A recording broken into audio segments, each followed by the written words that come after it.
With most of the south in Aegon's hands, the best chance to throw back the conqueror now lay with the north, if we cared enough to try.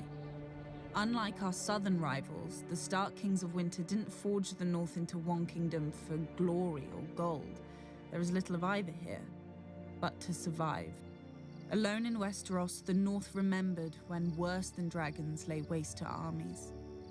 Thousands of years ago, the sun set on the realms of men and the long night began. A new race emerged from the ice and snow, the White Walkers. They demanded no crown, offered no terms, spared no life, and the dead marched with them. With humanity facing extinction, a Stark sought out the children of the forest, the most ancient beings in Westeros, and convinced them to ally with the men they'd once fought. Together, the two races pushed the Walkers back into the land of always winter and sealed it off from the Seven Kingdoms with the Wall. 300 miles of ice, stone, and earth rising nearly 700 feet tall. To guard it, they established the Night's Watch, a brotherhood sworn to defend the living from the dead, whose vows erase both titles and crimes.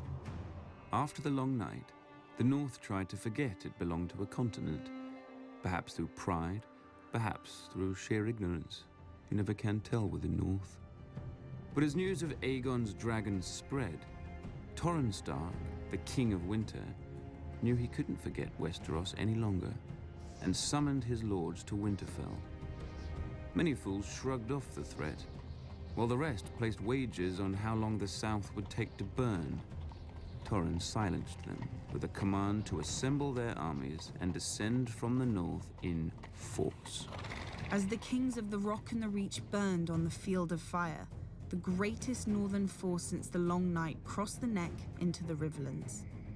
But when King Torrhen arrived at the Trident, he saw, on the opposing riverbank, the combined strength of all Aegon's conquered kingdoms, a force larger than Torrhen's own by half, and with 3 dragons.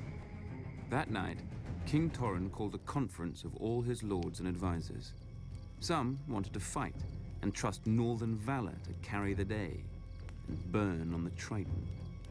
The wisest of them wanted to withdraw to Moat Cailin, the fortress which had thrown back every southern invasion, and burn there. One suicidal lord even wanted to ambush Aegon's camp in the dark and kill the dragons as they slept, or at the very least, their riders. It's hard to tell what would have been his fate. Burning, beheading, dismemberment, perhaps all 3. My ancestor listened to their counsel and in the morning crossed the Trident under a flag of parley.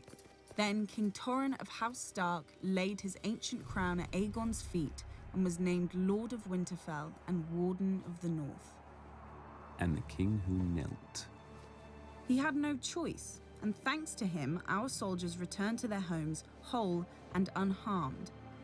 The swords that Aegon took from them were not twisted, burnt, or mangled. Yet.